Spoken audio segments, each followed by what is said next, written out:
Somewhere at the foot of a cliff, a battle was taking place in the middle of the night. A man aimed at the demon cult member and pounced on him. Once he got close, he delivered a fatal blow. It was the rising star of martial arts, Baek Mule. He looked up at the top of the cliff and shouted that they had finally met. The heavenly demon Aura, who was standing at the top, looked down at him and crossed his arms. Mule's allies became very nervous when they felt the immense pressure. Mule smiled nervously and thought that, even on his own, his spirit was not weakened. As expected of the head of the demon clan, who had ruled an entire era, a fierce and cold face, a true legend of the demon path. The leader of the heavenly demon cult, Aura, was the supreme being that the followers of the cult worshipped. They risked their lives to carry out his will. It was only a matter of time before the entire world fell at his feet, but he appeared unfazed by Baek Mule. Aura asked if he had any last words. Asura gritted his teeth, then threw his head back and laughed loudly, spreading demonic energy everywhere, which made his opponents feel uneasy. Neil covered his face from the raging gusts of wind and gritted his teeth, thinking it would be enough for him to become a victim for heroic stories. He even felt sorry for killing Aura so quickly. So be it, Neil thought. He would play with him a little longer. He told him to attack and shouted that today he would finish him off. However, Aura was in no hurry.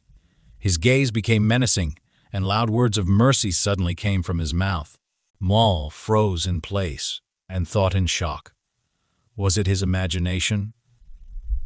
The heavenly demon, the strongest warrior of the demon path, was too proud to beg for his life in such a pitiful way.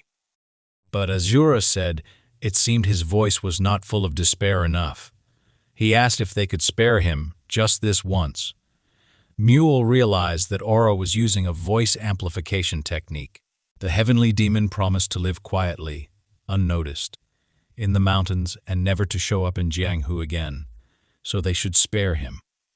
Mule shouted in rage that it was impossible. His allies glanced nervously at each other. He gritted his teeth, thinking that his plan to become a hero in this decisive battle had been ruined by this cowardly demon cult leader. Asura called him brother and asked him to save face, begging him again, using the amplification technique.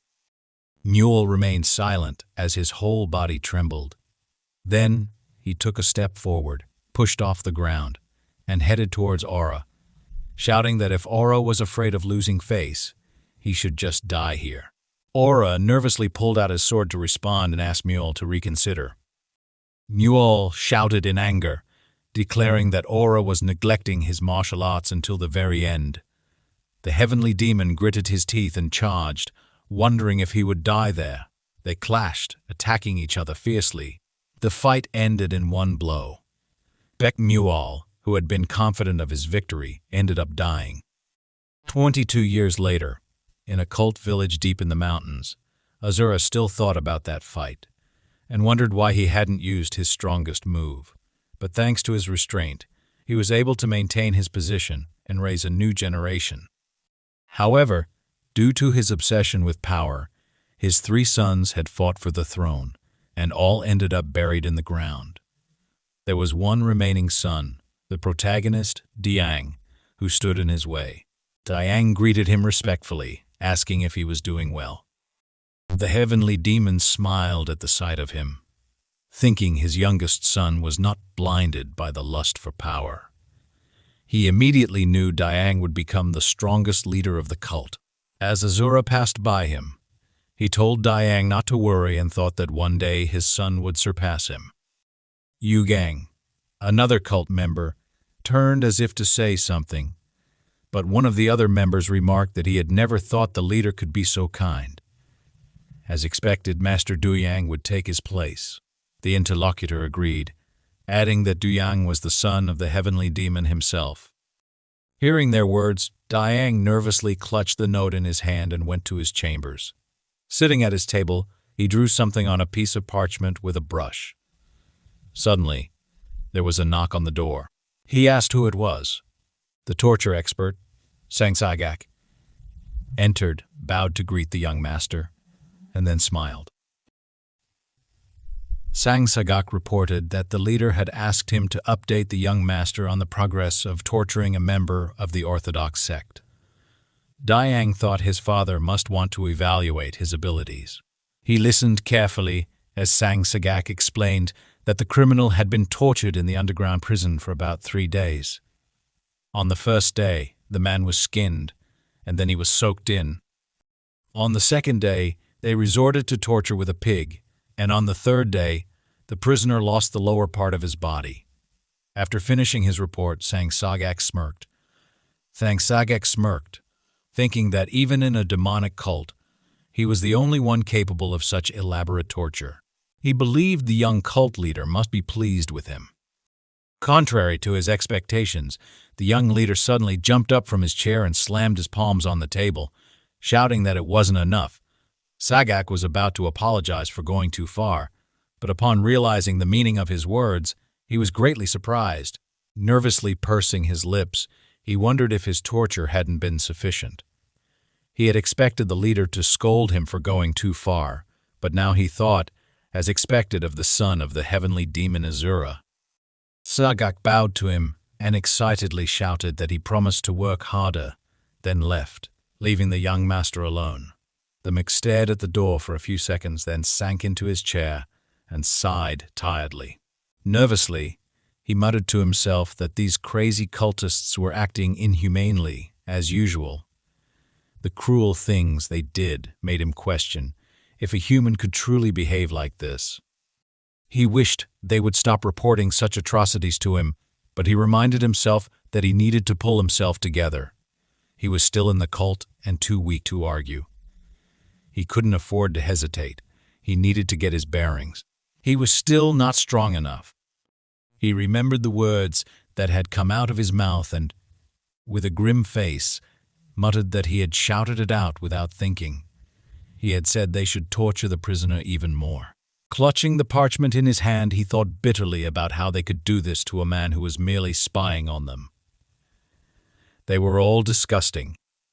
He looked down at the note in his hand, which stated that he was unsuitable to be the next leader of the cult. He thought that he couldn't bring himself to tell them otherwise. He imagined himself lounging outside all day, drinking alcohol, and living a carefree life. Clutching his head, he groaned, realizing he didn't want to be the cult leader at all. All he wanted was a normal life, but everyone always misunderstood him. One day, a girl asked where he had been.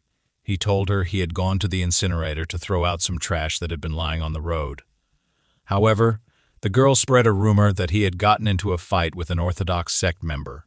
The rumor spread further, becoming even more distorted. It got to the point where people believed he had disposed of someone in the underground prison. Hearing this, the torture expert became thrilled, but Yugong had truly just gone to throw out the trash. At this rate, his life in the cult would become a nightmare. He thought he should go and tell his father the truth before he was forced to take on the position of cult leader. Suddenly, a man rushed into the room and called out to him excitedly. Slightly scared, he asked what had happened. One of the 6 elders of the demon cult, Samia Megan, who was always smiling, reported worriedly that the cult leader was in critical condition. This news shocked them greatly. Soon, the day of the funeral arrived. Walking at the head of the funeral procession and holding his father's portrait in his hands, he was still in shock. Suddenly, he stopped and raised a doomed gaze to the sky, wondering how everything could have turned out like this. The day before, he had gone to his father's room and rushed to his bedside, worriedly asking what had happened. One of the old men standing nearby explained that the injury the heavenly demon had received in that fateful fight had come back to haunt him. Breathing heavily, the heavenly demon called out to his son and asked if it was him. Worried, the son begged him not to speak, thinking that it seemed like his father was having a hard time speaking. His father extended his hand to him and asked him to listen carefully. From that moment on, the demon cult was now his. After that, his father's hand fell weakly, and Yugong called out to him in horror. That evening, after the funeral, he came to his chambers, utterly exhausted, and wondered if there were no way for him to escape this fate now. He took a few steps forward, and hearing something suspicious, he frowned slightly. He thought it seemed they had uninvited guests. Feeling a presence behind him, he asked who it was. He immediately turned around, and the man apologized to him. Yugong exclaimed in displeasure, saying he had asked him a question. In a flash, the stranger was next to him, striking him on the shoulders. Yugong immediately lost his balance and clenched his teeth, exclaiming, "Did he hit me right in the pain points? When did he have time?" The man caught him, preventing him from falling, and said that he would have to go with him. He then pushed off the ground and, breaking through the ceiling, they found themselves high above the village. Yugong clenched his teeth and thought that, because of the attack, he couldn't move a finger. He needed to call for help. At that moment, the cult members finally noticed the intruder and rushed after them, ordering the man to stop. Yugong thought this was a squad of soul revealers and Yaka pursuers. Believing these people would help him, he called out to them. However, he was suddenly interrupted by the voice of one of the squad leaders, who ordered them to run after him and kill him. Hearing this, he was shocked. Someone shouted that a reward would be given to whoever caught him. The members of the two squads obeyed the order and attacked from all sides. The stranger took out his sword and told the young cult leader that they needed to leave. Afterward, he swung the weapon several times, killing several of the pursuers. Yugong thought, how is he dealing with these soldiers so easily? One of the sect members pounced on the stranger from above, raising his sword over his head, wishing to strike him down. But the man deftly grabbed the sword, adjusted his grip, and swung his hand, delivering a fatal blow. Having rid himself of this opponent, he quickly moved to the next. Despite their fear, the soldiers continued to rush toward him. After dealing with another opponent, the stranger finally broke away from them, putting a sufficient distance between themselves and the pursuers. The commander of the squad of exposers of evil spirits, Yeoman Soen, shouted in frustration, demanding to know what they were doing. He warned that they couldn't allow Yugong to escape. Samun Megan waved his hand to stop them. The commander called out to him, exclaiming that they would regret letting him go. The leader of the Yaka pursuit squad, Pap and King, agreed, urging them to catch up immediately. Samun Megan, however, insisted that they had to kill Yugong. He warned that if he survived, the demon cult would face a great disaster. The heavenly demon had devised a grand plan, and Punin, who had kidnapped the young cult leader, held a special significance. He would deal with Yugong, dispose of his body, and gather all the elders. It was time to begin the inauguration ceremony for the 16th leader. Meanwhile, Punin skillfully leaped through the trees, moving further and further away from the village. Yugong, still furious, exclaimed in displeasure, "Only a day has passed. Who does he think he is to do this?" The man calmly replied that they would soon be in Shangi. He landed and placed Yugong on the ground, saying he would now remove the immobilization technique from him. Punin poked his fingers into Yugong's shoulders, and Yugong, while stretching his arm, wondered if he could really move again. The man then knelt in front of him and said, "A loyal servant greets his leader. I grew up only to protect you. My name is Punin." Yugong frowned, thinking, he grew up for me. Does this mean he was raised by my father? He asked if it was Samun Megan who had led the rebellion. Punin confirmed his words. Yugong's face darkened as he recalled the happy times he'd had with Samun as a child. He thought about how the person he had trusted eventually betrayed him. Surprisingly, this did not upset him at all. Instead, he smiled and thought, "This is amazing. If I want to become a leader, there is no other way." This was his chance to start anew. Yugong turned a nervous gaze to Punin and thought about what he should do with him. He needed to send him away somehow. Pointing a finger at him, he said that he chose the wrong person. "The leader of the cult is now Samun Megan, so let me go," he added. With a stern look, the man replied that he only served the heavenly demon aura and him. He demanded that Yugong cancel his order. Noticing Punin's stern expression, Yugong nervously thought, "He isn't going to kill me, is he?" He frowned and exclaimed in displeasure, "How dare you contradict your leader? Are you mocking me?" He ordered Punin to leave. Suddenly, he stopped mid-sentence as Punin approached him with a furious expression. Instinctively, Yugong closed his eyes and covered his head with his hand. A loud slapping sound was heard, and Yugong fell to the ground in fear. Looking up, he saw Punin face, planting into a rock, and then banging his head against it repeatedly, saying that he should punish himself. One of the shards from the rock hit the young master on the head, and he exclaimed, "Did he hit himself?" He asked Punin to stop for a second and demanded to know what he was doing at this hour of the night. Punin replied that he would punish himself until his leader ordered him to stop. Becoming worried, Yugong ordered him to stop. Afterward, Punin walked away from the cliff, and Yugong tiredly thought, "Who did my father raise, anyway?" Grabbing his head in frustration, he said they first needed to find a place to stay. He suggested going down the mountain and wondered aloud how much money his father had left him. Punin replied that he hadn't taken anything, so they would have to spend the night in the mountains. Yugong was indignant and exclaimed, "You said you would help me." Punin bowed his head, apologized, and then looked at the huge crowd that had gathered in response to the noise. "It seems they've come to greet us," Punin said. The bandit leader stepped forward, asking with displeasure, "How dare you make noise in the green forest? Don't think you'll leave here alive." The rest of the bandits hiding in the trees aimed their bows at them. Yugong nervously clenched his fist, realizing this was the elite bandit squad of the green forest. He thought, "Punin is an idiot. They're not here to greet us at all." First, he needed to avoid more trouble.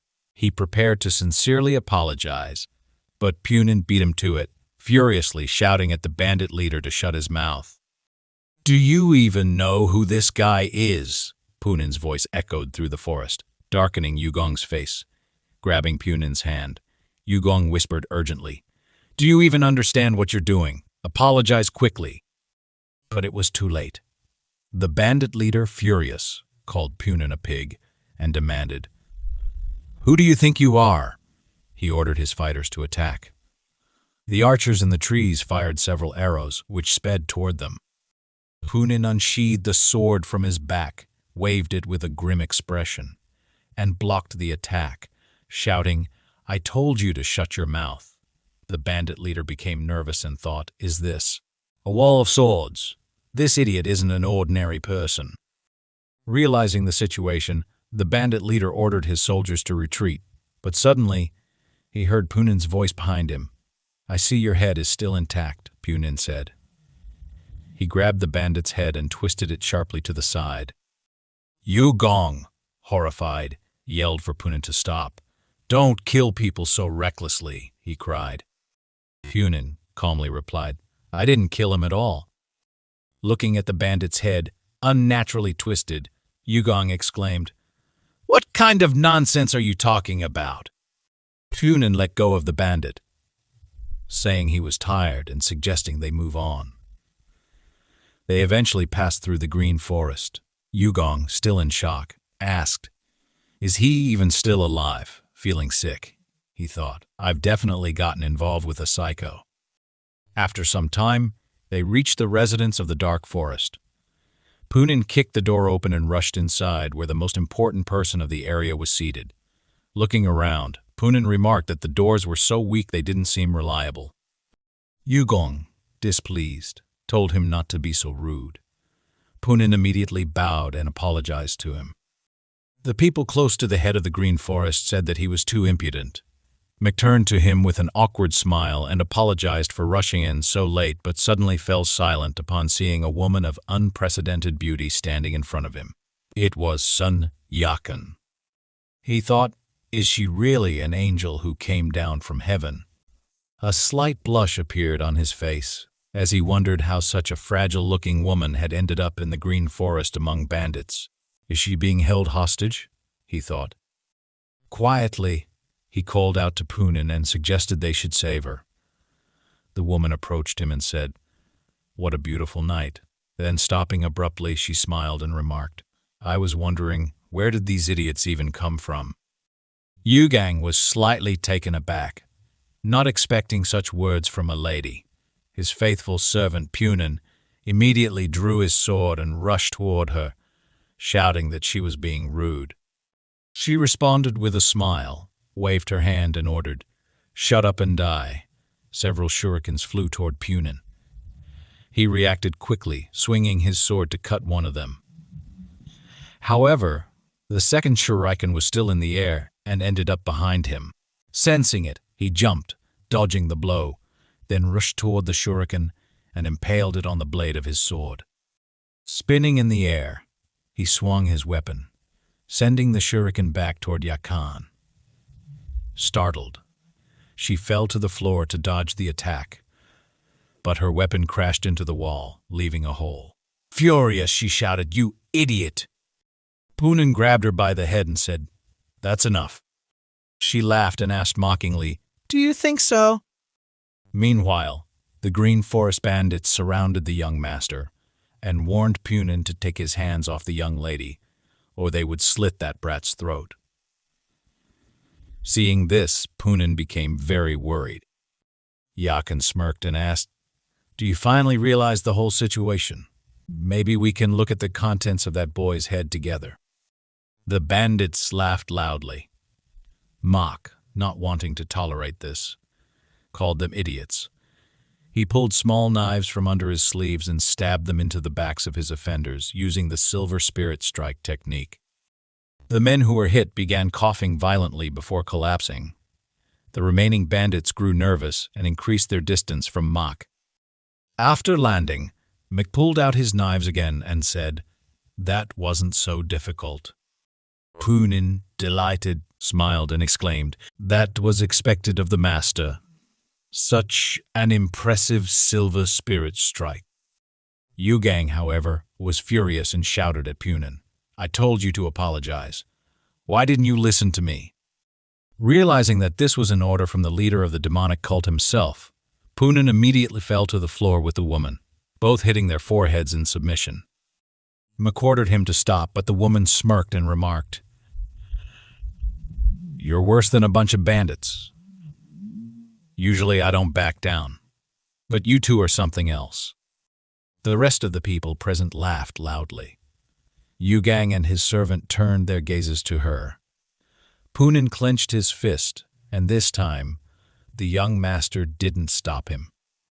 A loud scream echoed through the room. After such a busy day, Mick finally went to rest, soaking tiredly in a hot bath. He said that Zhonggu was such an unpredictable place. This woman, no young lady, was constantly swearing, so he hoped that this was their last meeting. He felt like he had been in hell. After finishing his bath, he got dressed and headed to his room, thinking about how much had happened that night. He just wanted to rest. He didn't think she would so kindly give him her room. Upon entering, he thought he didn't expect much from such a small residence, but surprisingly, it had everything he needed. His gaze fell on a beautiful painting and an aroma candle to calm his soul and body. He then fell onto the soft bed with pleasure and said, "This is what happiness looks like." He spread his arms to the sides and suddenly felt something. Turning his gaze, he saw an angry young lady next to him, wrapped in a blanket and tied with ropes.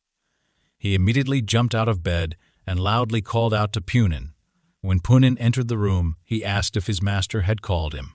The young master pointed at the bed and asked if this was the right way to treat a young lady. Punin replied, saying he liked her and would do whatever his master wanted. Yugong replied excitedly that he didn't need anything. He thought she was pretty until she started swearing. The woman began hissing through her teeth, saying he had a pretty face while he cursed in his mind, thinking, "Is she serious?" He shouted, "Enough," and ordered Punin to untie her. Freed from the ropes, she stretched her neck and sighed, saying, "Finally, I'm free." Yugong apologized to her and introduced himself, asking for her name. She gave her name and asked if he was some noble idiot's offspring. He remained silent, spread a blanket on the floor, and thought, all she knows how to do is swear. He then said, I'm tired. Let's go to bed, she agreed with a slight blush on her face, taking off her outer garment, and said there was no point in wasting time. Noticing this, he immediately ordered her to get up, exclaiming that they would sleep separately, as he was too tired. She threw a disappointed look at him and said he looked like a decent man. Are you impotent or something? She asked. Her words made him very angry. He walked toward her while she smiled maliciously, thinking, the fish has taken the bait. I'll take advantage of his carelessness and kill him. He approached her from behind and reached for her belt. She laughed triumphantly in her thoughts, but when he grabbed her, she was very surprised. He knocked her over and furiously exclaimed, How dare you call me impotent? He smashed her head through the floor, then threw her out of the residence, shouting at her to get lost. Outside, Poonin, who was on duty, laughed and said, This is expected of the master. Still unable to fall asleep, Yugong went to the waterfall and settled on one of the rocks. Thinking aloud, he said it looked like he wouldn't be able to get enough sleep. Are there only psychos living here? And the most dangerous of them is Poonin. This idiot easily repelled all the attacks. While reflecting, he noticed a fish jump out of the water. He immediately reacted, sending his knife flying but missing. He swung his finger to the side, watching his reflection in the water. Pointing the knife at the fish again, he killed it and thought, if Poonin stays in Zhonggu with such abilities, then without a doubt, a terrible death awaits him. The one who could kill me at any moment is punning. Even the cult members want me dead. He clenched his fist in anger and glared at his reflection. Suddenly, he saw a tree in the water's reflection, with someone hiding behind it. He immediately turned around, but the person hid behind the bushes. Did they just disappear? He thought. He moved toward the shore, and hearing the wind behind him, he took out a knife. Realizing someone was approaching, he grew nervous. However, it turned out to be Poonin. Poonin said it was getting cold and invited him to go back inside. Yugong fell to the ground in relief and asked, So it was you? His hands trembled as he wondered why he had been so scared. He asked Poonin to sit next to him. Poonin replied that, with his permission, he would remain standing. Mick asked him again to sit down, saying he had something to ask. Poonin silently complied. Yugong said, My father never allowed me to learn the basic palm strike techniques. The only martial art I know is the silver spirit strike. Yet, he still appointed me as the leader of the demon cult. What was the meaning of that? What was my father up to? His servant replied, The silver spirit strike is an inherited technique and possesses tremendous internal power. But with it alone, you wouldn't be able to subjugate Zhonggu, much less lead the demon cult. Yugong, frustrated, asked, Then why did my father only allow me to learn the silver spirit strike? Answer me. Poong Cheon lowered his gaze and replied that it was because Mick had to become the greatest martial artist. Mick suddenly stood up and waved his hand, exclaiming, What kind of nonsense is this? Do you really think that with my current strength I can become the strongest in Zhonggu? Poong Cheon replied that what Mick was looking for didn't exist within the demon cult. It isn't time yet, so that's all I can tell you, he said. The young master gritted his teeth and called him an idiot. Poong Cheon asked him to go inside and rest, explaining that they would have to go deeper into the green forest in the morning. Mick asked, What are you talking about? Why would we go there? Poong Cheon replied, To conquer the world. Yugong lost all patience at these words and attacked him with his fists, exclaiming, What the hell are you talking about? But as soon as he struck, his body trembled, and he felt intense pain.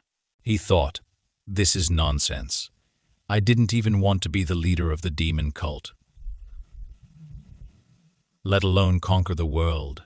Did anyone even ask for my opinion? Morning came, and they set off in a carriage. Sitting inside, Mick thought that since they were now heading to the main base of the Green Forest, he really didn't care about Punchin's desires. Yakan, who was sitting opposite him, asked, "Why did you bring me along?" Looking at her battered face, he thought it looked like Punchin had dragged her here. When he didn't answer, she started getting angry and demanded that he say something already. He crossed his arms over his chest and remained silent. She exclaimed, "These bastards covet their treasures, and now they want my body too. You should first rise to the level of the leader of the demonic cult, and then think about sitting at the same table as me." Her words began to irritate him. She added, "If you were the successor to the head, I might think about it, but not with you at all. So just sit where you belong." Not wanting to endure this any longer, Yugong looked out the window and called to Punchin in displeasure. "What is wrong?" Punchin asked. Yugong shouted, "I can't stand it anymore. We need to leave her right here." Carriage stopped immediately. Punchin looked inside while Yakan twisted her finger at her temple, exclaiming, "Does he think that if they take me with them, I'll immediately marry him? Is he completely stupid? And his master is also stupid." She immediately fell silent as she felt Punchin's hand squeeze her neck and his other hand grab her head. A loud crunch was heard. Mick looked at her twisted head in shock. His servant calmly said, "She won't make another sound." "Furious," Yugong replied. "This is not the way to handle things. Are you forcing her on me now or something?" He thought, "Am I really going to bang my head on the ground again because of this rude brat? She deserves no mercy this time." But when Punchin bowed his head and apologized for his impudence, Mak was surprised. Punchin then declared, "I have decided to become your teacher from today on." Yugong remembered their conversation last night and was shocked, thinking, "Is it because of what I said yesterday?" After that, his new teacher sat down, took the reins, and forced the horses to continue moving. Mick thought Punchin was a scoundrel. Turning his gaze to Yakan, he wondered if Punchin planned to put her head back in place. She looked so much like a ghost, he thought. 2 days later, they arrived at the Flower Moon Pavilion and went into one of the restaurants. After taking a seat, Yugong, with a gloomy expression, thought, "I'm so tired. Thank the gods he put her head back in place as soon as we arrived here." When they had gotten out of the carriage earlier, he had pointed at the young lady and said they didn't need any extra attention. Punchin, understanding him, had put her head back in place. His thoughts were interrupted by the voice of the servant who brought them food. Looking at the meal, Mick thought, "It's been a long time since I've eaten such good food. But this servant seems too suspicious." The man smiled nervously and wished them a pleasant appetite. Mick decided not to dwell on his behavior and convinced himself that it just seemed that way because of his current environment. He decided to start eating quickly and smiled, but suddenly, Punchin grabbed the man by the hand and, with a gloomy expression, asked how long he had been working there. The servant nervously answered that it had been 3 years. Punchin then asked if he was always so nervous when serving food. The man swallowed hard and decided to remain silent. Yugong placed his chopsticks on the table with displeasure and asked Punchin why he was doing this. "He hasn't done anything," he said. The restaurant worker thanked the young master and admitted, "To be honest, the young lady is so beautiful that I couldn't help but get nervous." She smiled and said he had good taste. After that, the Mick suggested they start eating and smiled, thinking he could finally enjoy his meal. However, Yakan suddenly got angry for some reason. He asked her, "What's wrong with you?" With a gloomy expression, she asked, "Are we some kind of poor people to them?" He didn't understand what she meant until she overturned the table in a rage, exclaiming, "They brought 7 dumplings to others, but only 6 to us." All the food scattered. A plate fell on Yugong's head, and the dumplings landed on Punchin. The young master, unable to enjoy his meal, snapped his chopsticks in anger and said Punchin's name. Punchin immediately stood up and held his hands out to Yakan's head, while she yelled at the owner to close the stupid establishment, or she was going to kill him. A loud crunching sound was heard as Punchin twisted her head back in place. Meanwhile, the mech headed toward the cafe's exit. Punchin, taking the young lady by the arm, apologized to him.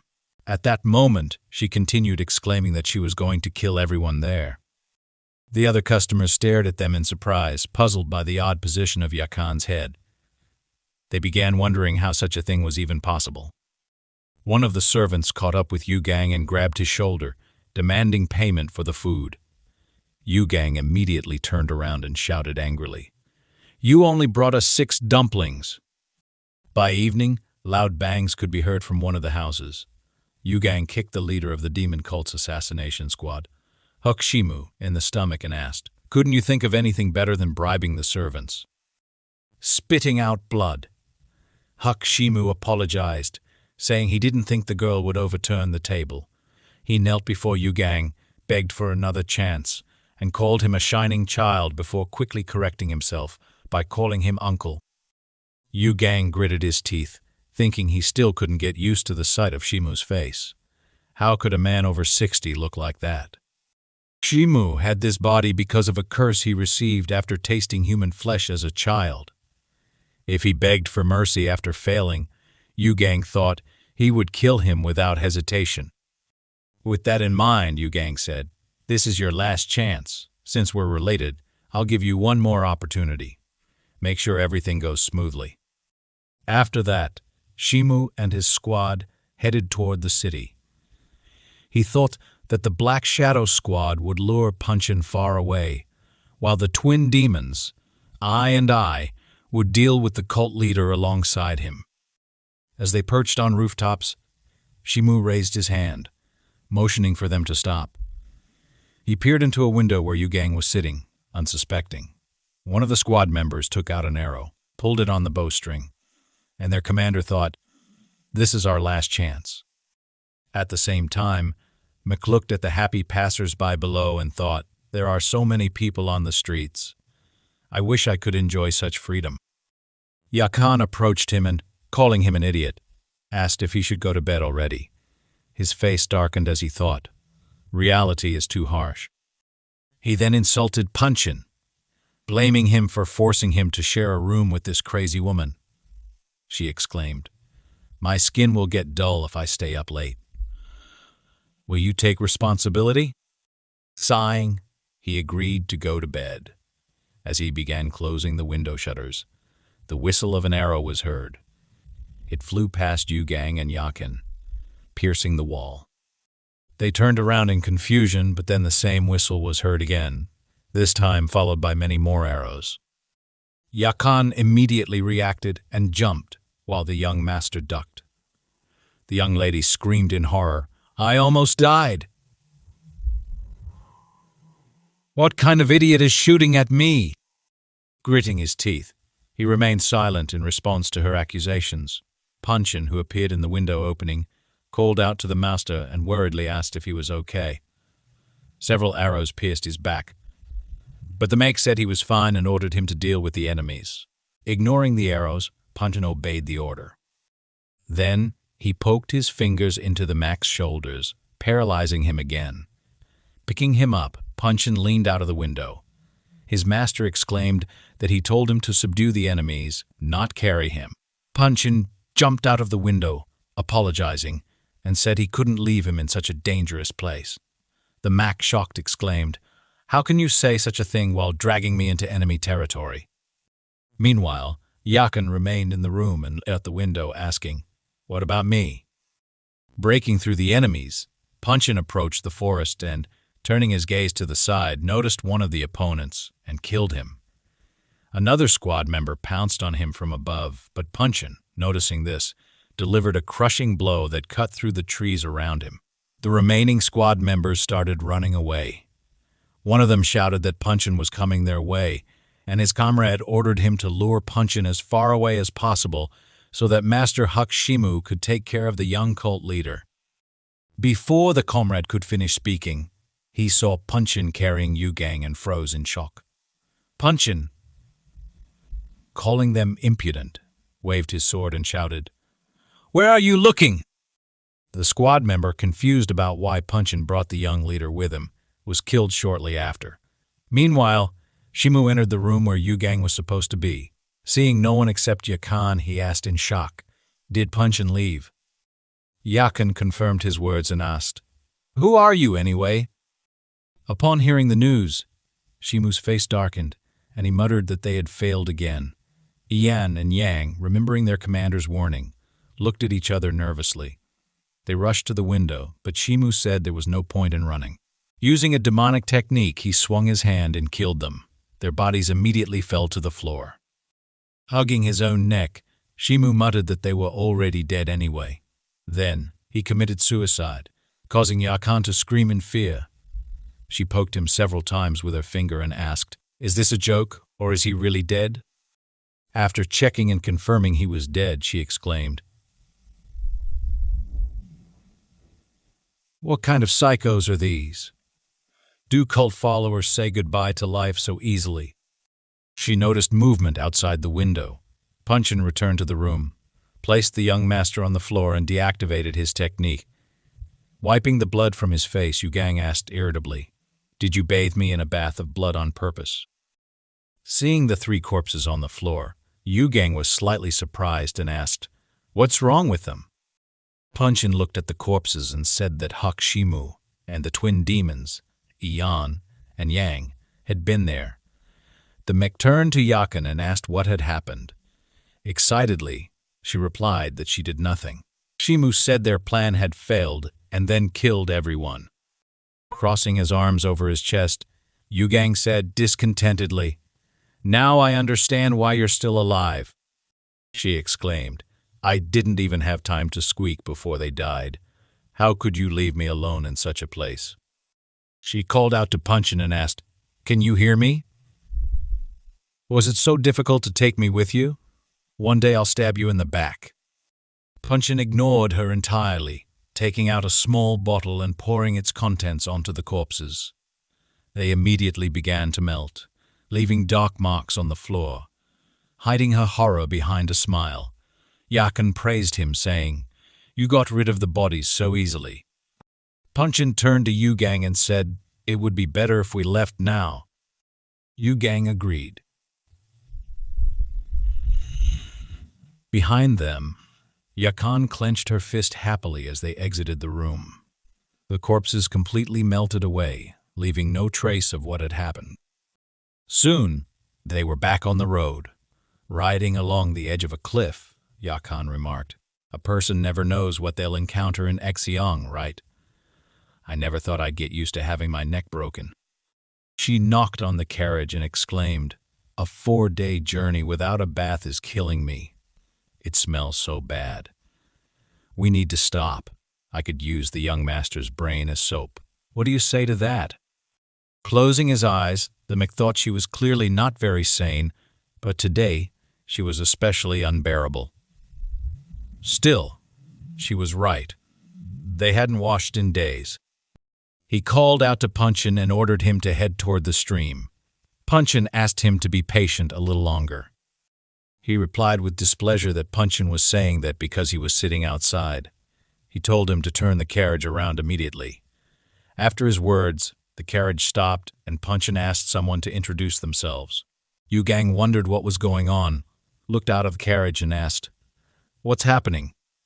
The people they met on the road apologized, and a man introduced himself as Sang Pil W, the head of a martial arts academy in Zan. He pointed to the broken wheel of a nearby carriage and explained that his young lady's carriage had broken down. Could they please help? Poong Cheon was about to draw his sword, but the mech ordered him not to rush and to offer a helping hand instead. Judging by the man's tiny amount of chai, the mech assumed it was a third-rate martial arts academy. Poong Cheon obeyed the order, lifted the damaged carriage, and threw it off the cliff along with the horses. Dusting off his hands, he remarked that if they wanted horse meat, they could go down and get it. Yugang slapped his head in shock and thought, "He's a crazy idiot." Sang PW looked at him and asked if it wouldn't be too much trouble to give the young lady a ride. The young master smiled and agreed, saying he could also get into the carriage. The girl introduced herself as Chu Soin and thanked him with a smile for his help. He offered her a seat.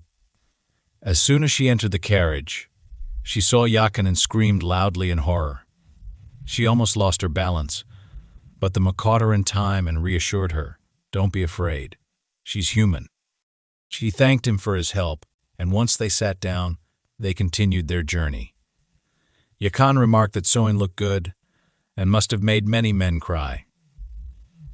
Soin replied that it wasn't true. Yakan noted that Soin had her own escort and must be from some noble family, but Soin refuted her words. Turning to the window with displeasure, Yakan called her boring trash and accused her of being afraid. Yugang thought it would be strange if she wasn't scared. How can I dilute this terrible atmosphere? He wondered. Suddenly, Soin called him a young cult leader. He immediately turned his gaze to her, thinking, is this girl a member of the assassin squad sent by the cult? Looking at her suspiciously, he wondered what those idiots were up to this time. Soin glanced at him sideways and he asked, "Were you sent to kill me?" She didn't understand what he was talking about and tried to respond, but at that moment, Poong Cheon broke through the wall of the carriage and shouted that she was dangerous. He grabbed her head, causing her to clench her teeth in pain. Moments later, she lost consciousness and blood flowed from her mouth. Poong Cheon declared that she was dead. Yugang asked, "Did she take poison?"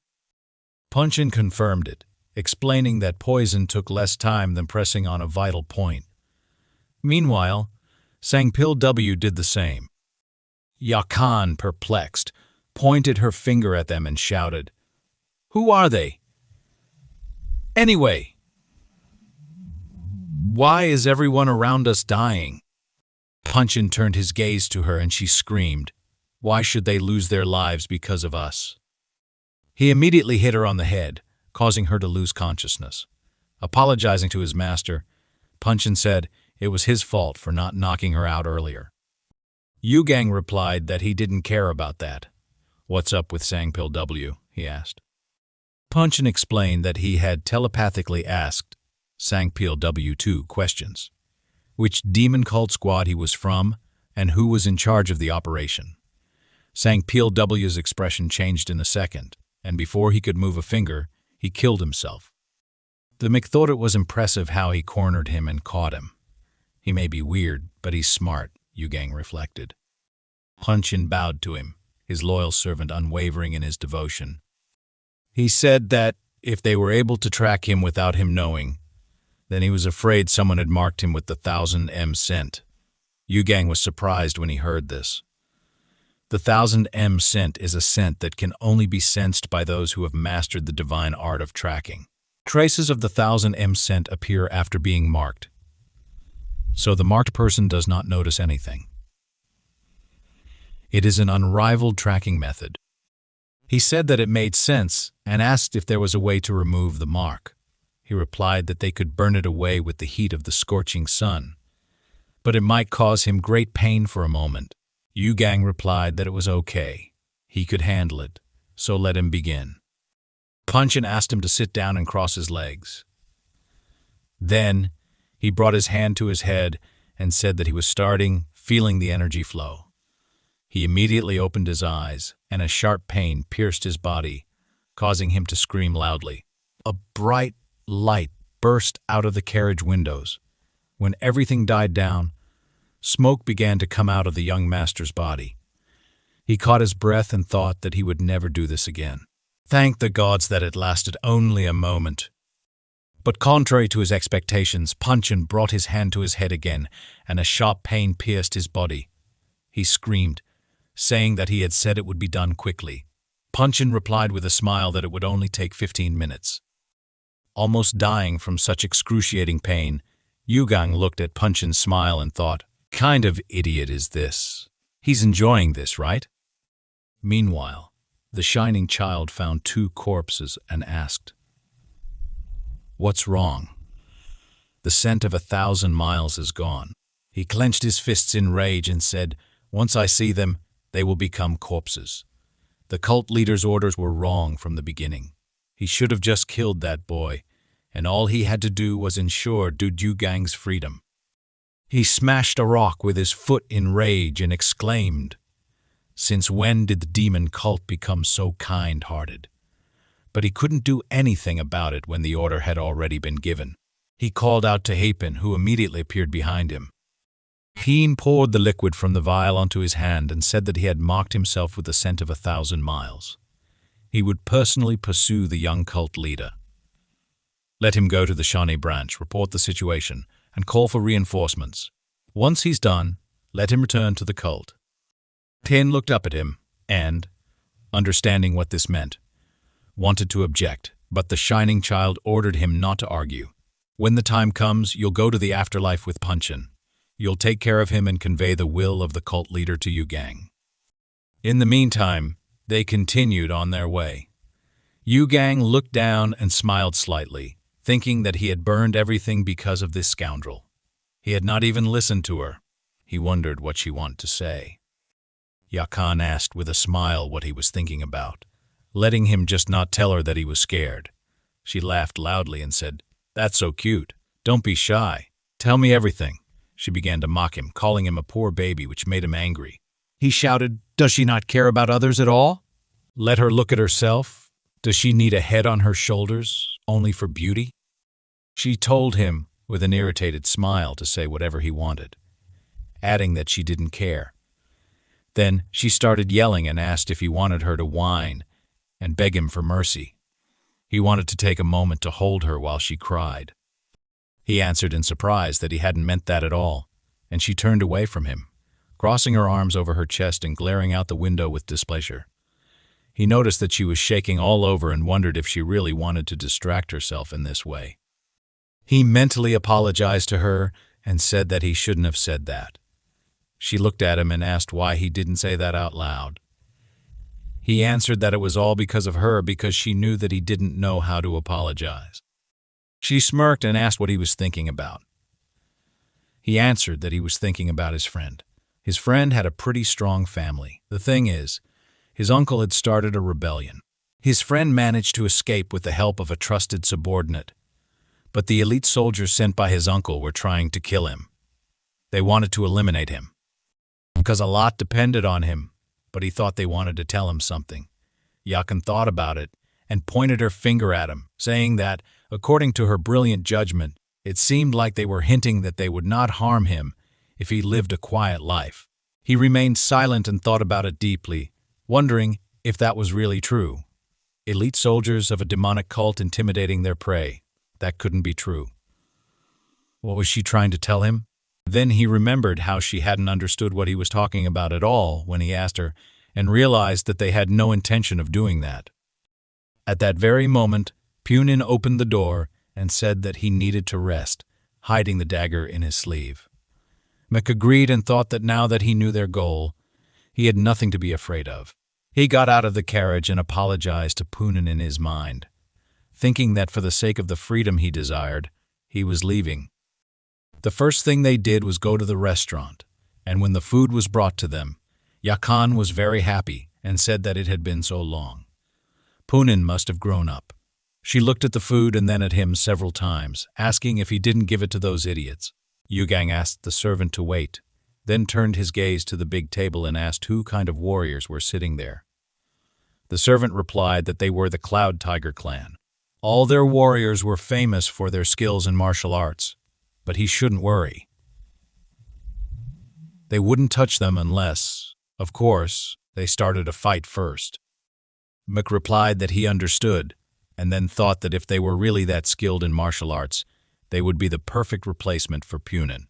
After inflicting serious injuries on him with his spirit power, he would deliberately insult their clan and run away, leaving Punin as bait. The Cloud Tiger clan would immediately attack him. His spirit power could even destroy rocks, but he was strong, so he would recover quickly. He turned his gaze to Punin, who had already started eating, and mentally apologized to him, asking him not to hold a grudge against him. Then he took out a knife from his sleeve and swung it. After that, his eyes widened in surprise, and Yakan dropped a piece of food from her mouth in shock. His knife did not penetrate Punen's body, and he thought, I cannot injure him. This is very bad. Punen immediately turned his gaze to him and called out ominously. He became very nervous and wondered what was wrong with his body.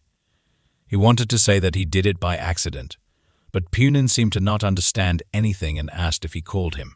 This made Yakan and the young master very surprised. He wondered, did he call me? Yakan was displeased and said that he had gone crazy. She suddenly rose from her chair and slammed her palms on the table, exclaiming that she was very angry now. She pointed at the members of the Cloud Tiger clan and very worriedly told her servant to look at them. How dare they wear swords in my presence? I can't look at this. I really want to teach them manners. They heard her words and immediately took out their swords, asking, Is this what you're telling us? Punen stood up from the table and reached for his sword, saying that since his master used his spirit to ask for this, he didn't even know how angry they made him. Yakan quickly moved the table to the side so they wouldn't touch the food, and Yugang excitedly asked him not to kill anyone, just to teach them a lesson. I won't forgive you if even one person dies. Punen understood his order, and the Cloud Tiger clan members pounced on him, shouting that it looked like the idiots needed to be killed first to make them come to their senses. Punen kicked off the ground and ran towards them, grabbing 2 men and smashing their heads into the floor. The rest of the cult members were very surprised. Meanwhile, the Mac, heading for the exit, thought that this was his chance. It was time to run. He ran out of the restaurant, and while he heard a rumble behind him, he thought that the sacrifice of the Cloud Tiger clan was not in vain. Climbing up to the rooftops and quickly moving around the city, he realized that even though it would exhaust his che, he needed to run as far as possible. While they distracted Punen, he noticed the city gate ahead and rejoiced at the sight of freedom, exclaiming how wonderful it was. Suddenly, Punen's voice was heard behind him, smiling and saying that it was indeed a wonderful practice of the skill of lightness. From his unexpected appearance, Yugang stumbled and almost fell, but his servant caught him in time. Yugang asked how Punen had arrived so quickly, and if he had disobeyed his order. The man hesitated to answer, and his gaze became serious, after which he invited Yugang to follow him. When they returned, Yugang saw many warriors in front of him bowing and chanting, Long live the eternal heavens. Punen smiled contentedly and said they were desperately trying to beg for forgiveness. The young master's face darkened, and he gritted his teeth in anger, thinking that he had believed in them. But in the end, he only received betrayal and empty praises of long live, the eternal heavens. One of the clansmen looked at him angrily, thinking, Why are they even worshipping such a brat? I'll take the chance and attack. However, Yugang suddenly grabbed the man's head, slammed him to the ground, and shouted that there was no forgiveness for them. After that, he began to beat up the others. Punen laughed loudly, saying that it was impressive. Yugang, meanwhile, with tears in his eyes, thought that he would kill them all. A new day dawned, and as they set off again, the young master didn't know what to do. In front of the demon cult's elite, his spirit was weak. Would he really be able to escape Punen's control? Yakan called out to him in her mind, and he turned his attention to her. She asked if he was planning on killing Punen. He replied that he didn't want to kill him. What difference would it make? His blade couldn't even scratch him. She asked if that was because it was trash. Yugang looked at her with a confident gaze, took out a knife from his sleeve, aimed, and then threw it, cutting off one of the blinds. She was very surprised and asked, So Punen isn't an unkillable monster? Keeping such an idiot by his side is incredible. He frowned and asked what she meant by that. She smirked and said, You want to escape from him, right? I can lend you a helping hand. He asked, suspiciously, how she planned to help him. She replied that she had a very interesting toy. Showing him a pill, she asked with a sly smile what he thought of it. Did he want to play? He frowned and said it looked suspicious. What is this? He asked. She giggled and replied that the pill was capable of turning one's insides out. Severe diarrhea could be expected within 15 minutes of taking it. Pointing at himself in shock, he asked, "Are you suggesting I eat this?" She replied, "That would be an amazing sight. But this pill is for me. Listen carefully. After I eat the pill, tell Punin that I might run away using the excuse of going to the toilet, so he should keep a close eye on me. While he's distracted, we'll go as far as possible, and you will run away. During this time, while Punin is looking for you, I will drag out the process for an hour." Yu Gang was slightly surprised and said he was, of course, very grateful, but now he felt a little awkward. She smiled widely and told him not to worry. Together, they would show Punin what they were capable of. He agreed to her offer, thanked her with a grin, and she said that since he was happy, the drink was on him. As soon as she swallowed the pill, she let out a loud scream. Covered in cold sweat, clutching her stomach, she called out to Punin, saying that everything inside her was burning, and begged him to stop the carriage. Finding this suspicious, Punin stopped, which made both of them very happy. However, nothing happened, and an oppressive atmosphere settled in. After a few seconds of silence, Punin made the horses move again and asked discontentedly, "What are you two planning? Does she think he will fall for this?" They both froze in shock, and the Mick yelled that she was really sick and begged him to let them out. The man covered his eyes and told the Mick not to fall for her tricks. Yu Gang yelled that he didn't get it. She was really sick, and Punin needed to let them out now. He started banging on the carriage and calling him an idiot, asking who he was talking to. "Let us out right now," he shouted. But Punin didn't stop and didn't answer. Yakan, covered in sweat with a gloomy expression and tears in her eyes, looked up at Yu Gang. He looked at her in horror, then turned away and clenched his teeth, as if silently admitting he couldn't do anything about it. She got really angry, spat saliva, and yelled, "You idiot! Come here right now!" Finally, the pill in her stomach completely dissolved, and she screamed loudly. Punin, hearing suspicious sounds, immediately stopped and looked into the carriage.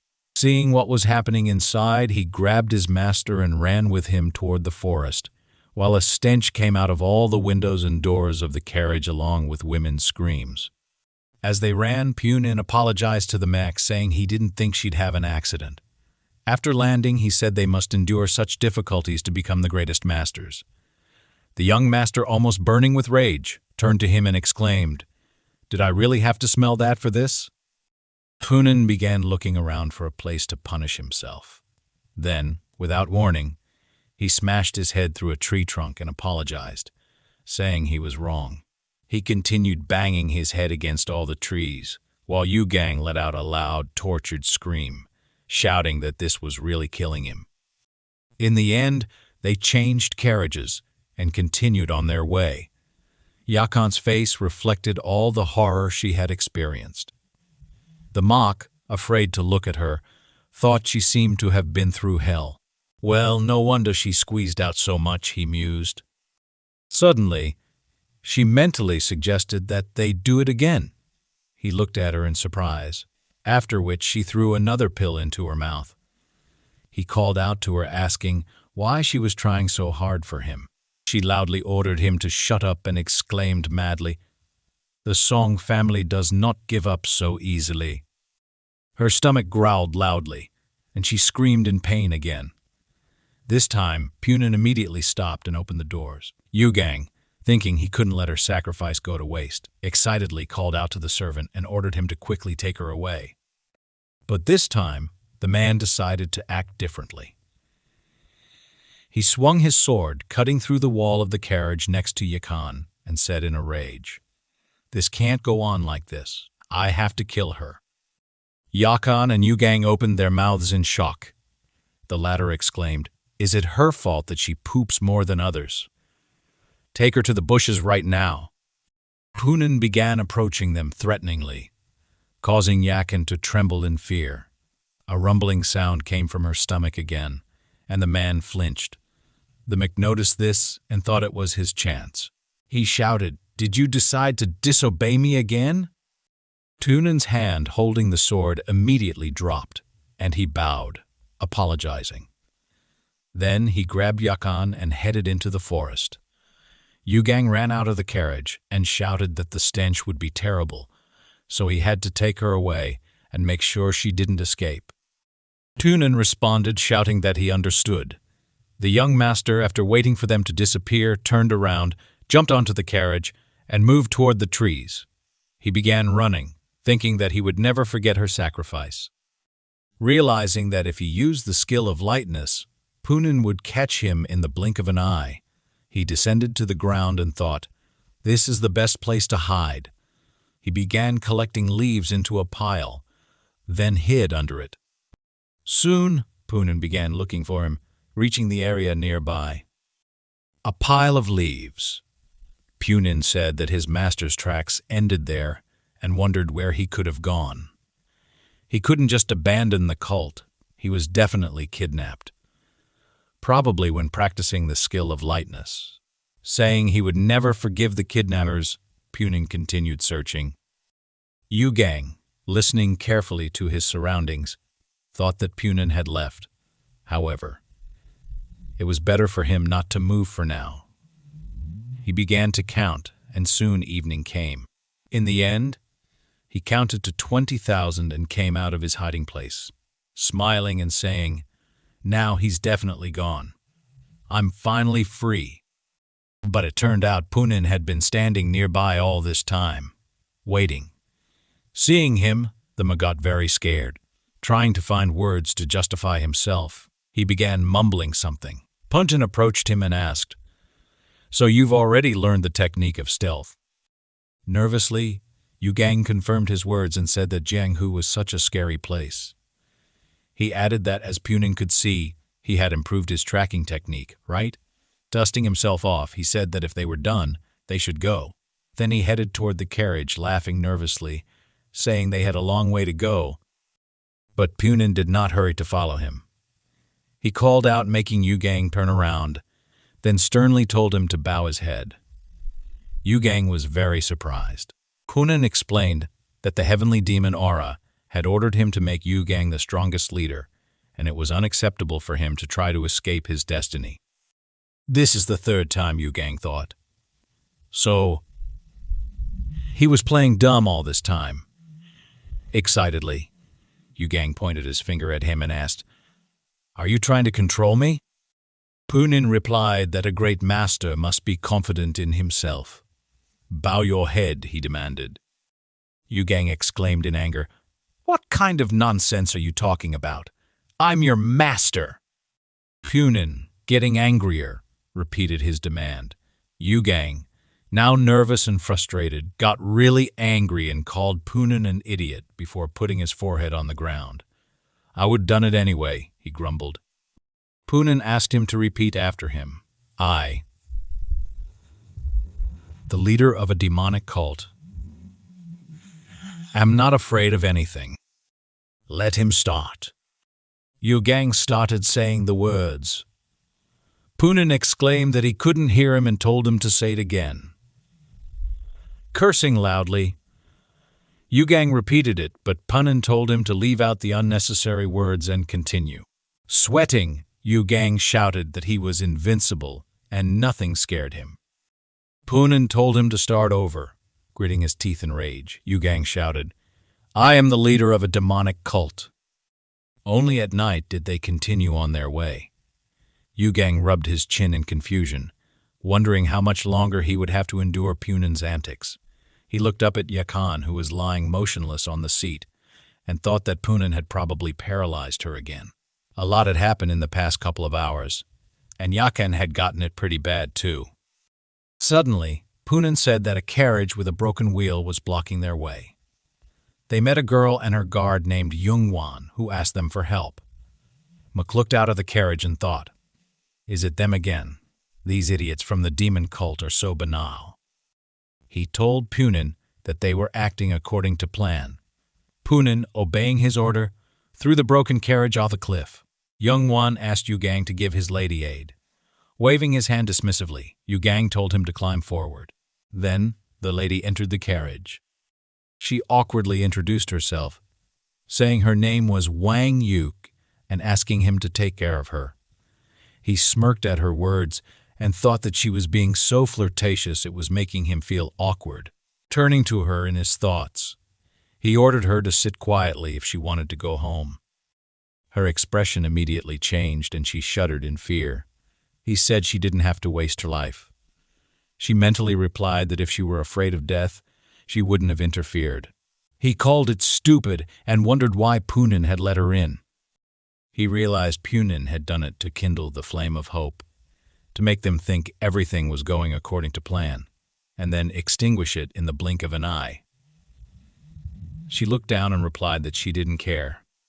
Calling her stupid again, he remarked that he already knew what Sami and Megan wanted. She interrupted him, looking resolutely into his eyes, and said she had agreed to this to confess her love to him, even if it meant death. Mok was taken aback and became very nervous, thinking this couldn't be happening. He mentally asked, "What kind of nonsense is she talking about? What kind of love is this?" His words offended her. She jumped up from her seat, loudly shouting, "How dare you call my love nonsense? You're just an idiot." The young master didn't understand what was happening and began to suspect she might not be connected to the cult at all. He asked who she was. She didn't answer and slapped him on the cheek, shouting, "How dare you look down on my feelings?" Yu Gang was very surprised by her actions and, at first, didn't even understand what had happened. Yakan, who had been watching them the whole time, laughed and called him a loser. The horses reared from the sudden stop, and Poonin, grabbing the lady's guard by the throat, looked into the carriage and worriedly asked what was going on. Yu Gang became worried, thinking it was all a misunderstanding and that Poonin couldn't kill her. He replied that everything was fine and told Poonin to forget about it. However, Poonin noticed the red mark on Yu Gang's cheek from the slap and couldn't leave it so easily. "I'm too magnanimous," he said. "How dare she touch your noble body?" He climbed. Poonin climbed into the carriage threateningly. Looking at the lady with a gloomy expression, he said that even her death would not make up for this act. Yu clenched her teeth, becoming very nervous, then waved her hand and threw something at him, shouting that he was a scoundrel. However, he covered himself with the body of her guard, and she angrily added that he was a vile idiot. After that, she rushed at him, wishing him death, but as soon as her foot landed, Poonin noticed it. He kicked the floor, making her immediately lose her balance. Nervously, she thought that as soon as she put her foot down, he had lifted the floor of the carriage. He immediately grabbed her by the neck and pressed her to the floor. A loud wheeze came out of her mouth as he reached for the sword behind his back. Yu Gang noticed this and became worried. Just as Poonin swung the sword, Yu Gang ordered him to stop. The blade froze, rising just a few centimeters from her head. He pleaded with him not to kill her, explaining it was just a misunderstanding and that he had only made a bad joke on her. Letting out a tense sigh, he asked Poonin to put his sword away. Poonin glared at Yuk for a moment before sheathing his sword. He bowed to his master, saying he would do as he wished. Yu Gang smiled and praised him, then ordered him to return. Meanwhile, Yuk grabbed her neck, coughing and trying to catch her breath. Poonin got out of the carriage and was about to take his seat, causing the Mac to breathe a sigh of relief. But Poonin suddenly stopped, remembering something. He turned back and climbed into the carriage, helping the lady up. The young master asked, "Did you forget something?" Without saying a word, Poonin silently grabbed the girl's head and neck. Yu Gang, realizing what he was about to do, ordered him to stop. But it was too late. A loud crunching sound came from the carriage, and the girl screamed. They continued on their way. Yuk, with tears in her eyes, tried to turn her neck back into place, but nothing worked. Yakan, who was watching her attempts, smirked and said it was useless. "Poonin is a master at this," she remarked. Yuk, immediately turned to them and asked, "Who are you anyway?" Yakan replied that she didn't know, but then reached into her inside pocket.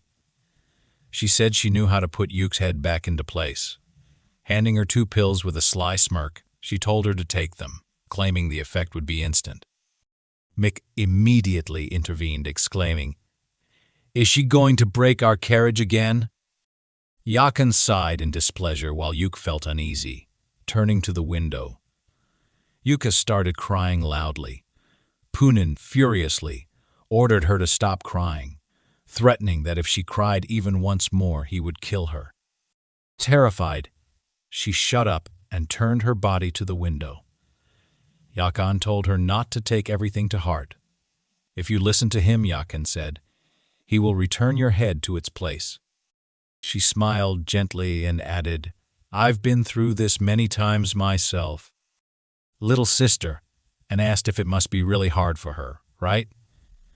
Realizing that she had been in the same situation, Yuke burst into tears and clung to her. She asked where they were going. Yakan answered, "To Mount Odi."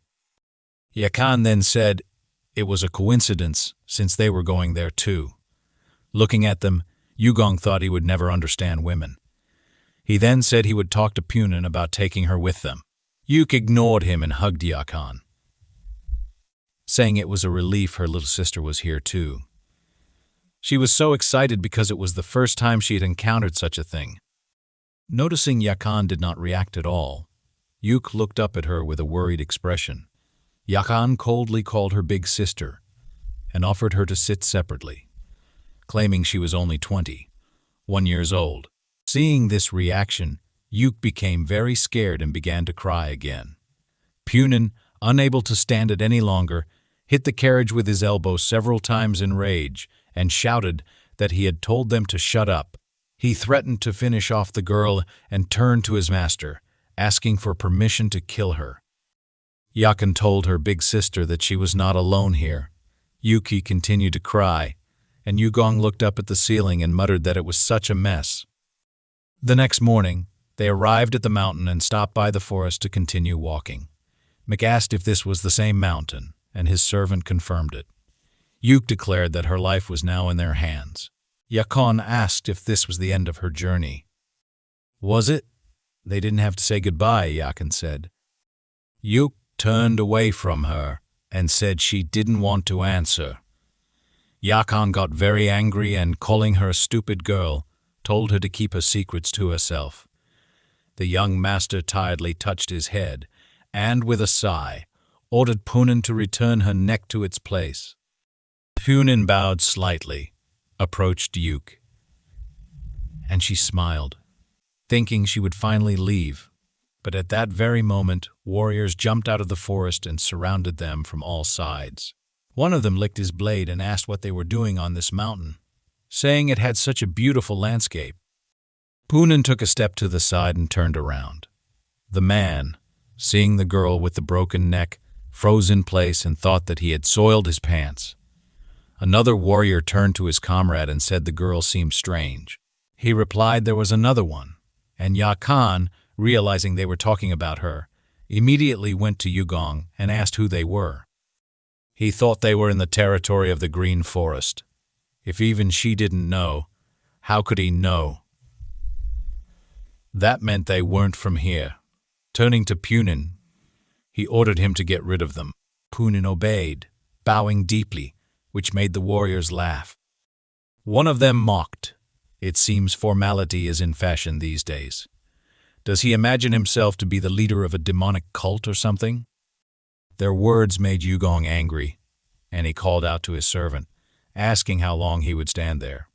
Meanwhile, Punin carefully looked around as if he had noticed something, making Mick restless. Suddenly, a group of people in white robes emerged from the forest. The leader of the newcomers, addressing the enemies as the Black Dragon Squad, shouted, "Weren't your targets the bandits from the Green Forest? Don't you dare attack ordinary people."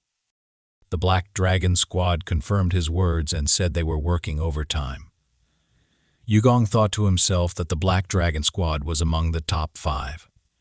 These guys in white clothes looked stern, But why make such a fuss when they were standing in the thick of things?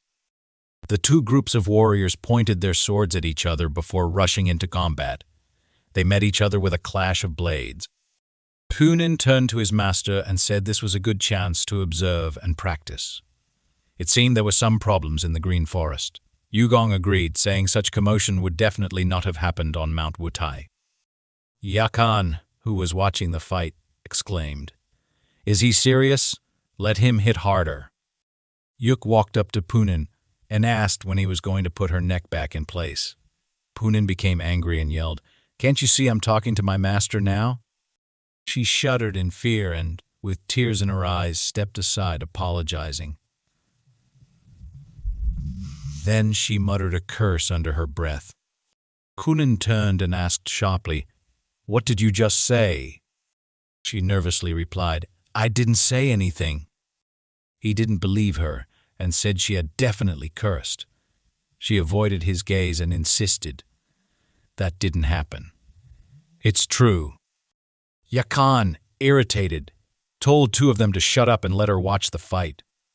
Yuk, displeased, retorted, "In fact, Jan's little sister is always cursing, so why is he only bothering me?" Poonin approached her, his gaze sharp and imposing.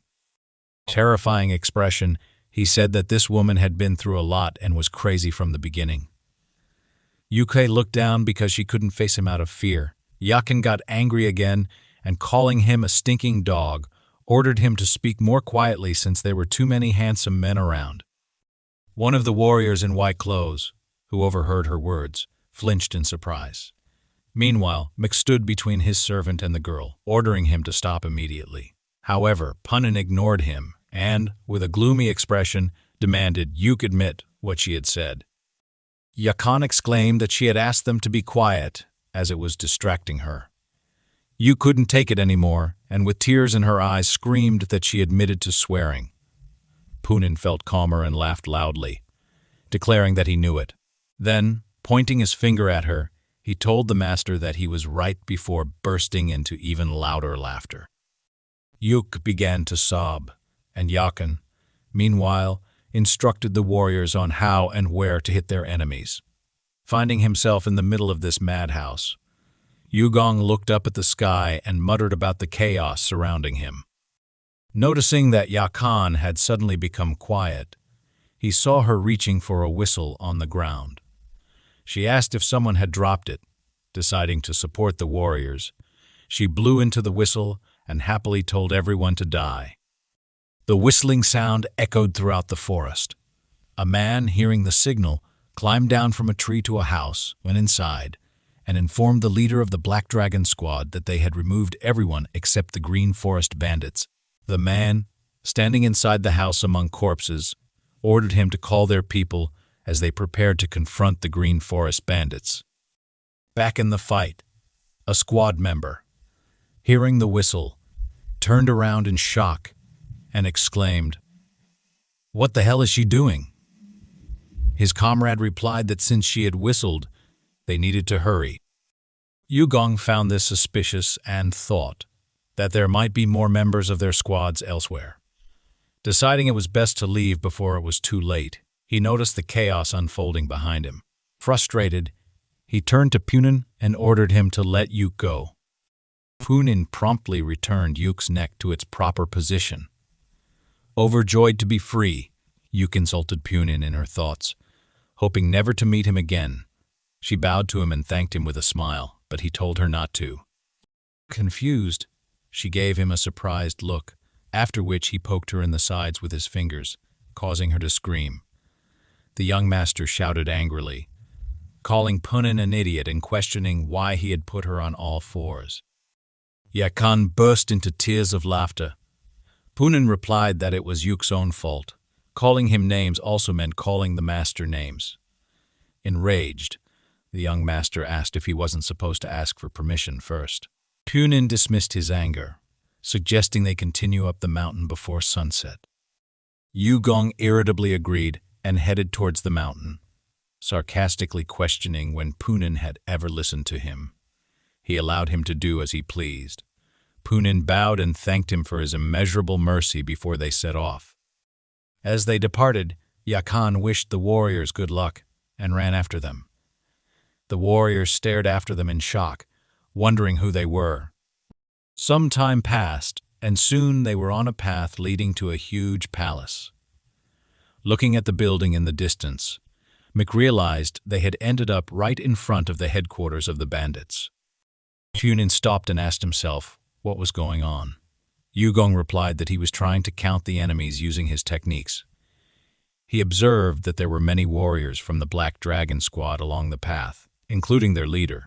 After assessing, he reported that there were about 500 of them. Yugong cursed and, with a smile, commented that at this rate, they wouldn't get inside. Punin suggested that he could simply destroy the entire squad, but admitted he was concerned about getting hurt if they moved together. Yugong replied irately that he would wait for him there, but first they needed to hide. Hearing this, Punin immediately began digging into the ground. Yugong approached, bewildered, and asked why he was doing that. Punin looked up at him with a smile and said that he had recently practiced hiding underground to study the art of stealth. It was high time to use the technique. Yugong's face darkened and he asked if Punin was really planning to bury him in the mountains. At that moment, Yakan called out in annoyance, asking why he was standing there frozen. Had he decided to pray? She pushed past him, but froze in place when she saw what Punin was doing. He turned a menacing look at her, causing her to scream loudly in fear and run into the forest, exclaiming that she didn't want to be buried alive. Punin reacted instantly, chasing after her, grabbing her by the neck, and knocking her to the ground. After catching her, he jumped up and threw her into the hole he had dug, ordering her to climb in silently. A crash echoed from her landing. Muglan's shadow loomed threateningly over him. Startled by Punin's sudden approach, Yugong stepped back, lost his footing, and fell into the hole, yelling that Punin was an idiot. A loud crash followed. Nearby, a green forest scout named Kwanzaa heard the noise and wondered what it was. "Another scout," Yungu asked him for a situation report. Kwanzaa replied that members of the Black Dragon Squad were waiting for reinforcements from the 7-1 ghosts. Yungu noted that it seemed they were preparing to attack. He then looked at the crowd of warriors below and an unknown man among them. Feeling a surge of incredible energy, he asked if man could be one of the Wan ghosts. Meanwhile, Punin appeared before the leader of the Black Dragon Squad, who asked in confusion, "Who the hell are you?" Punin didn't reply. The squad leader dismissed him, saying it didn't matter who he was. Soon he would be dead. He ordered his men to get rid of Punin, and they rushed at him in a crowd to carry out the command. The leader sighed in displeasure, thinking his warriors were wasting time. However, the warriors failed immediately at Punin's hands, and the squad leader turned in surprise as his men fell lifeless around the stranger. Enraged, the remaining squad members charged at Punin. He grabbed one warrior's hand, swung it, and splashed blood into the eyes of another. The blinded warrior cursed loudly but was unable to react in time before Punin finished him off. The squad leader then entered the battle, calling Punin a puppy and swinging his sword. Punin grabbed his hand and hurled him with all his might. The squad leader was thrown backward, crashing through several tree trunks. The remaining squad members froze in fear. One of them exclaimed, "How could he break our leader?" Deciding to defeat the stranger with sheer numbers, they attacked from all sides. Punin prepared for their assault, swung his sword, and unleashed a powerful energy wave that destroyed everything around him. The scouts watching from afar were horrified. Kwanzaa said in disbelief, "This is impossible." The entire Black Dragon Squad had been wiped out with a single blow. At the foot of the cliff, a massive pile of corpses lay amidst a giant depression in the ground caused by Punin's attack. Kwanzaa remarked that even the 7-1 ghosts couldn't do such a thing. Who was this man? His comrade urged him to stop gawking and report to their command quickly. The two scouts ran towards their base. A shining child watching from a tree became nervous. He thought to himself that while cutting off the head of the Black Dragon Squad's leader was easy, seeing someone destroy 100 soldiers and their leader in 10 seconds was terrifying. This level of power was to be expected from a disciple of the heavenly demon. After all, his teacher had subdued Jianggu. The child wondered if he would be able to handle him. He nervously laughed at this thought as the scouts returned to the Green Forest headquarters. Kwanzaa reported to the master that the Black Dragon Squad would soon be destroyed. The man laughed and said that it was a pity, as an unexpectedly excellent turn of events had occurred. The enemy of the Black Dragon Squad was their friend. He instructed them to be polite to him and give him a warm welcome, following all the norms of bandit etiquette. Meanwhile, Poonen finally dug up the young master, who looked at him with displeasure as he bowed his head. The man said that the leader of the Black Dragon Squad was destroyed, and he apologized for not being able to provide him with a more comfortable environment to wait. Yu Gong couldn't stand it and shouted, asking if that was all he could say after burying him. Poonen bowed again and said that he would make sure the young master could wash himself properly. His master walked past him, calling him a scoundrel, and told him not to expect mercy next time. Yakan, walking behind them, pointed her finger at Poonen and insulted him loudly before rushing into battle. Poonen immediately attacked back, and she lost consciousness. He noticed someone coming and warned the master about it. Shortly after, the Green Forest scouts appeared. Kwanzaa introduced himself and greeted them, saying they had come on the orders of the head of the Green Forest. They looked at the girl and wondered if she was a corpse. Kwanzaa nervously asked, with a smile, if they were the ones who destroyed the Black Dragon Squad. Yugong narrowed his eyes suspiciously at them, and his servant became furious with rage, saying that he should gouge out their eyes. Mick asked if this was really happening again. Poonen replied that he was the greatest master and had to be perfect. He couldn't let them see him like this, which made scouts nervous.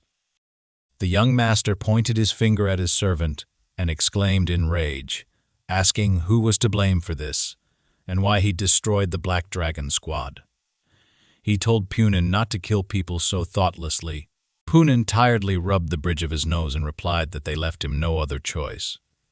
These guys were fighting to the death, and it would have been difficult to subdue them. He decided that death was the only way to acknowledge their warrior spirit. At his words, Yugong thought for a second and said that he didn't know the Black Dragon Squad was so strong. He stopped reproaching Poonen, while the scouts nervously wondered if he truly believed him or if he just wanted to kill them. Poonen called out to them in displeasure, which made them even more nervous. He then ordered them to lower their eyes to the floor and take him to the leader of the garbage bandits. Kwanzaa excitedly agreed and mentally told the leader that things were bad. After that, they led them to the scout base, where they were met by a happy man who asked Poonen if he was the one who destroyed the Black Dragon Squad. The man came down to them and asked if Poonen had any requests, promising to try to take everything into account. Poonen ordered him to kneel down, and the bandit leader, gritting his teeth in irritation, asked if he had heard wrong. Poonen did not let him finish and loudly told him to move, lowering his eyes to the floor and kneeling down. He asked if the leader even knew who was standing behind him. This made the bandit leader very angry, and he asked how Poonen could be so impudent on the territory of the Green Forest. Poonen threw Yakan to the ground with a determined look, causing her to hit her forehead. She stood upside heavily and rubbed the back of her head. The man's eyes widened when he saw her face, and she looked up at him with a smile, calling him Dad, and saying it had been a long time since they'd seen each other. The scouts were shocked, realizing that it was Miss Yakan herself, while Mak was surprised and thought, so she is the daughter of the bandit leader. The man became furious, spitting with rage, and shouted that even if Poonen had taken his daughter hostage, he would not kneel before him. He was the king of the Green Forest. Suddenly, Yuk entered the conversation, calling him her darling, with tears in her eyes and saying she was there too. At her words, the man shouted that he would do it, and then his entire gang went down and knelt at the stairs leading to the throne. The bandit leader thought it was utterly humiliating that the leaders of all the Green Forest squads had been trampled by this man and his puppy. He noticed Yugong, who stood next to the throne, and thought that this was too much. Was the king of the bandits really powerless against them? Meanwhile, Mc looked at the crowd below with displeasure. Thing turned to his daughter and asked who they were. Yakan thoughtfully replied that she didn't know much about them.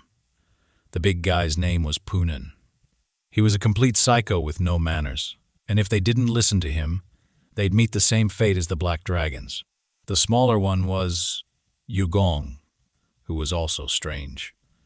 She added that they were kneeling because of him.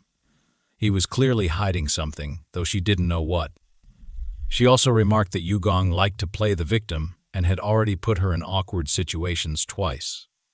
The bandit leader didn't understand what she meant, so she changed the subject, asking why Yuk was calling him cute. He awkwardly coughed into his fist and replied that she already knew her mother had died a long time ago. Yakan understood his point and exclaimed in displeasure, asking if he was really going to marry that idiot. He shouted back that it was the first time in 10 years he had fallen in love. Poonan immediately ordered them to shut up.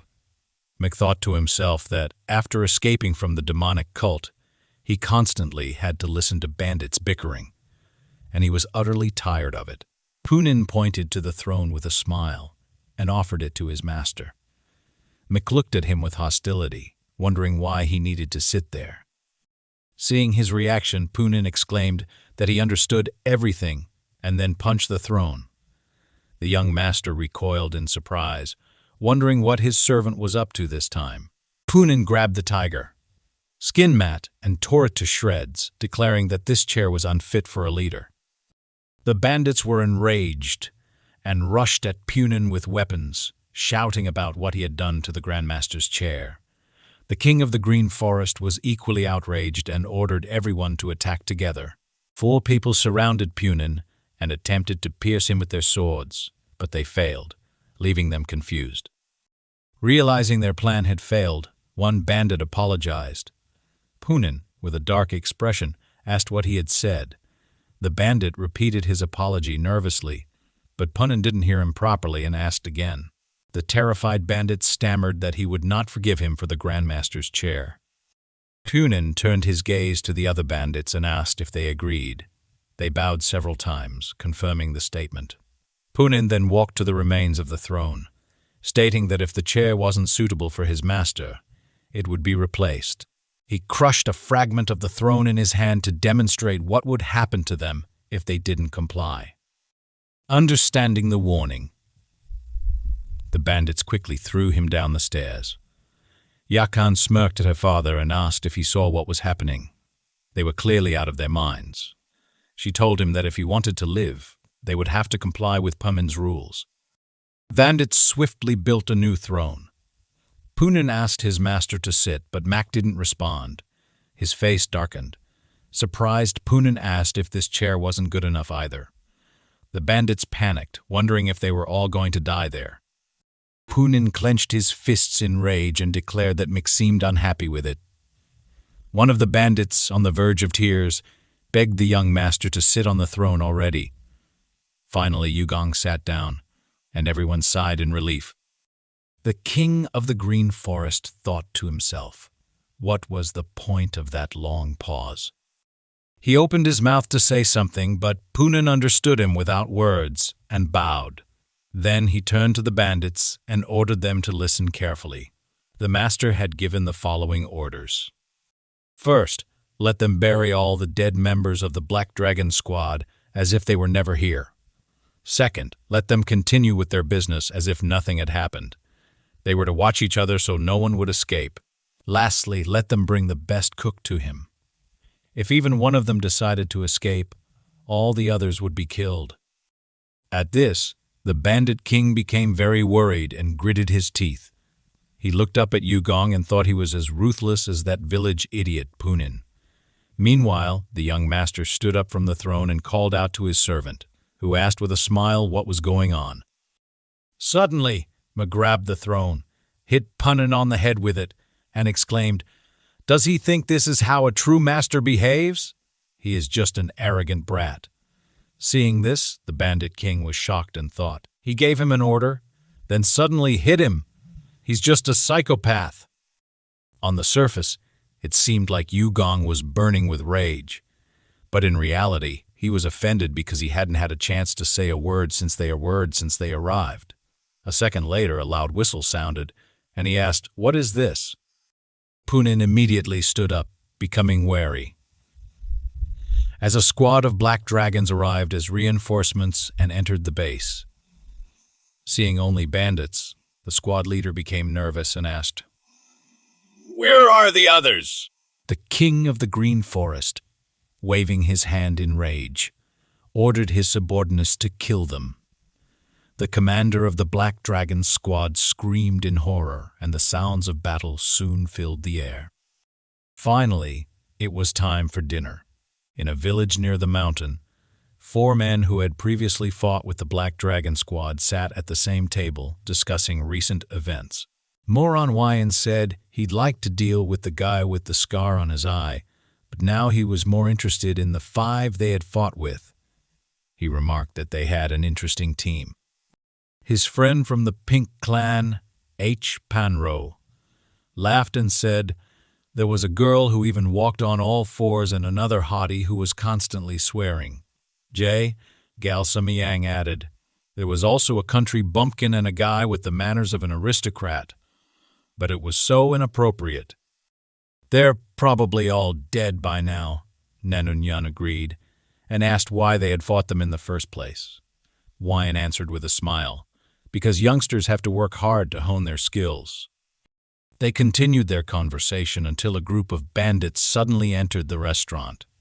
The commander shouted, "Where is the chef?" Seeing them, the 4 friends were slightly surprised. Samyang stood up from his seat and asked, "Isn't Wei Mountain the territory of the Black Dragon squad?" The bandit commander exclaimed that they had just come to borrow the cooks. If anyone had complaints, they could come to the mountain. After that, all the cooks in the restaurant were brought outside. Yan took out his sword and suggested that his friends go outside to see what was going on. As soon as they stepped outside, they froze in surprise, wondering why the bandits were taking all the cooks. "What the hell is going on here?" they asked.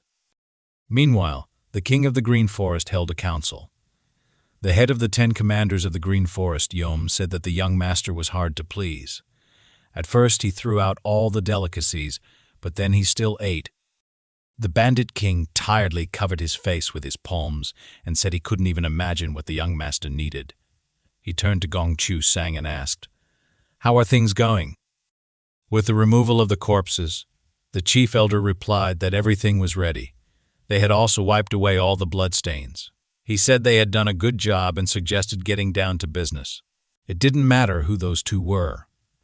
What mattered was that, with them, dark times awaited the Green Forest, so they had to protect their territory. They just needed to figure out how to kill them. Everyone else remained silent, and he added that he had already told that villager that they had a lot to discuss for the new Green Forest. However, the more they dragged it out, the angrier he became. His deputy, named Shango Myosin, raised his hand and said he had a question. He started talking about that puppy, and Yakan asked if he meant Yugong.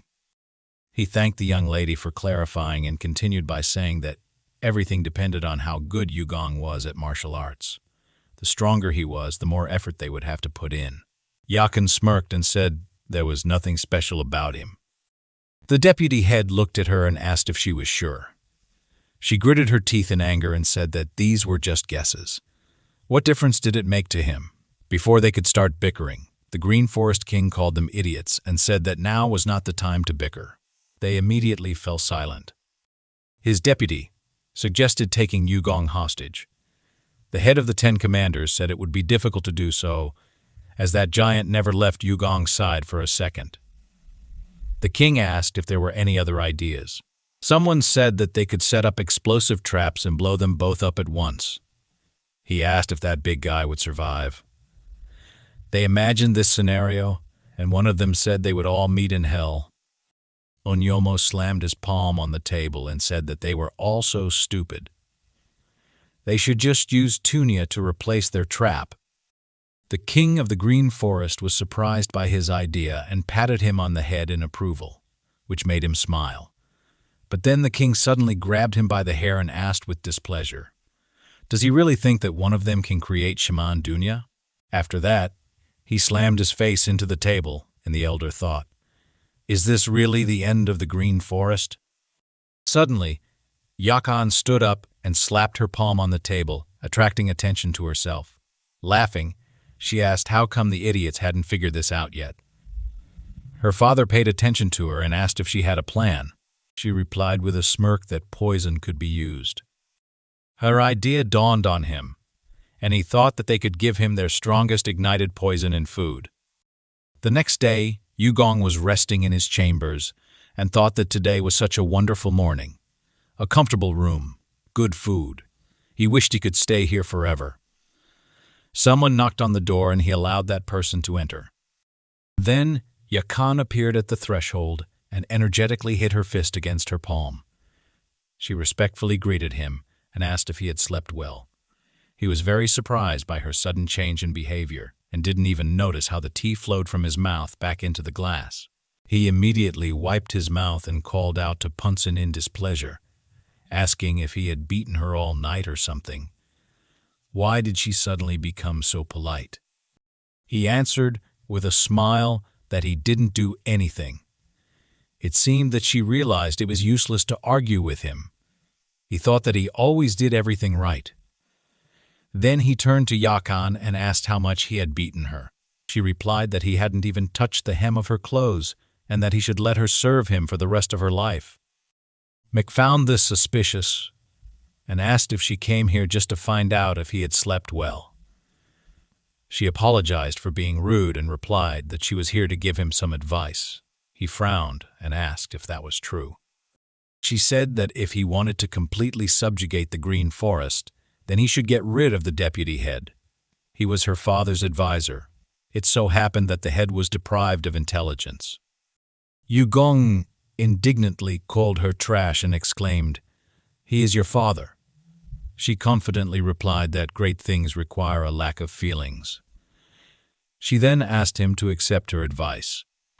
He clenched his hand into a fist and thought that she was insulting her own father and was ready to betray the green forest. How disgusting.